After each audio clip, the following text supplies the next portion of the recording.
All right, over here, that entire strip where my wife is, all of that's strawberries. This is your typical garden strawberries. We come out, we weed it, and this entire strip here. Weed it, and then gather the strawberries.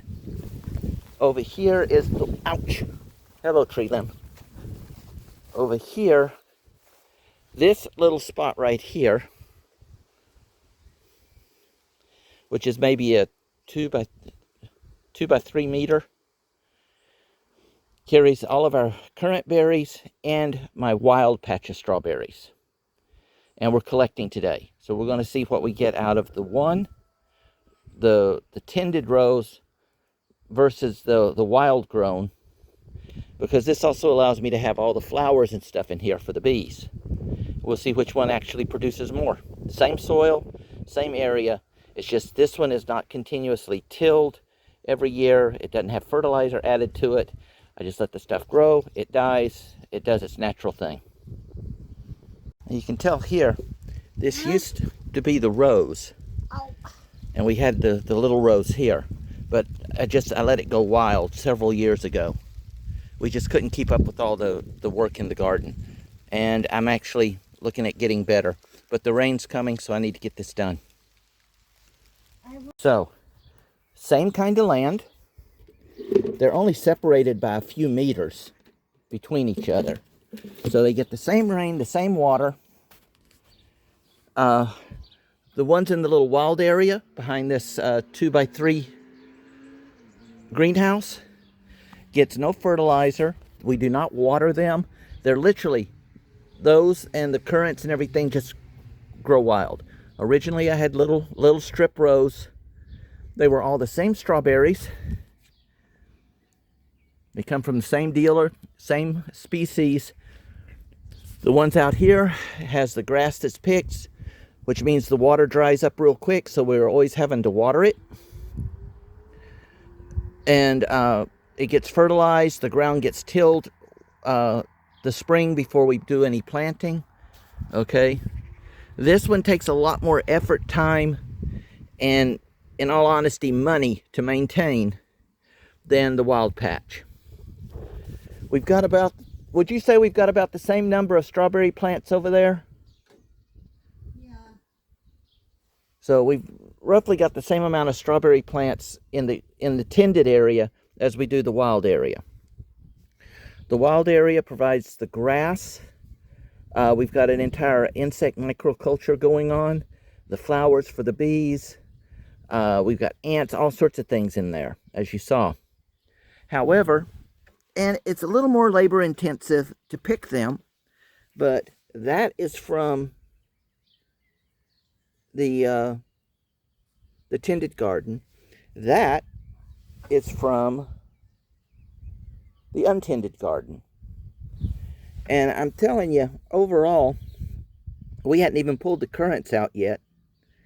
I'm seeing after about, oh, I missed some, okay.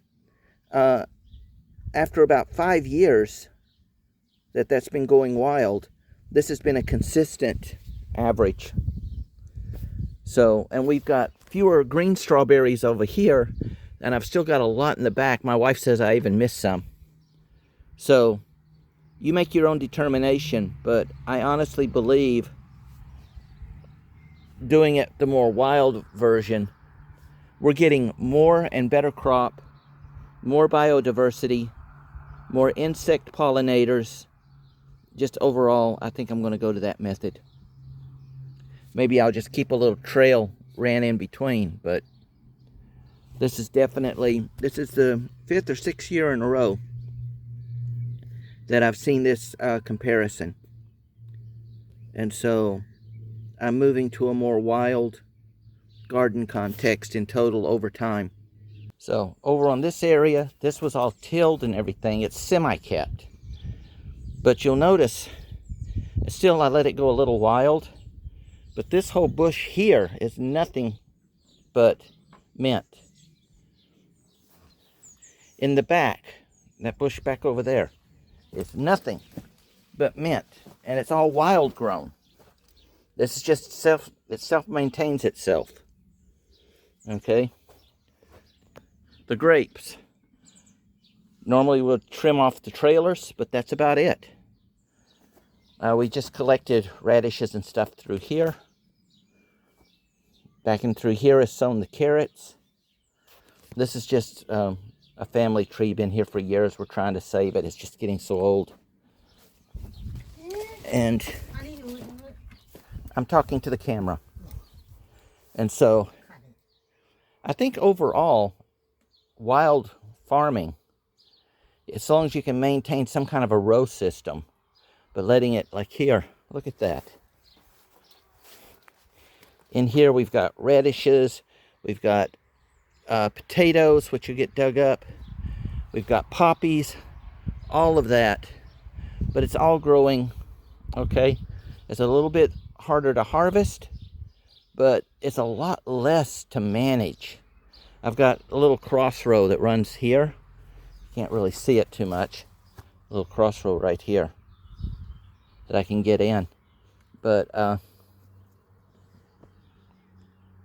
mean, I don't know if you can see all the bugs that are flying around me right now. This is all rain catch system. Each one goes into the other. These are 250, I think. So there's 1,000 liters rain catch system right there. All of the stakes, those are tomatoes that grew up that we just had. They just were extras, so I put them out here. And on a God, the bugs love it. On the final tally, there we go. That's what we got out of the currants. This is what we got out of the wild strawberries. This came out of the wild strawberry patch. And out of the same land area, that's the difference. And that's with these having to be tilled, fertilized, grass picked, and all of that. So you make your decision.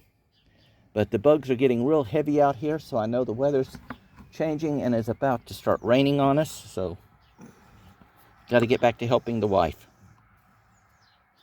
Hope this has been informative.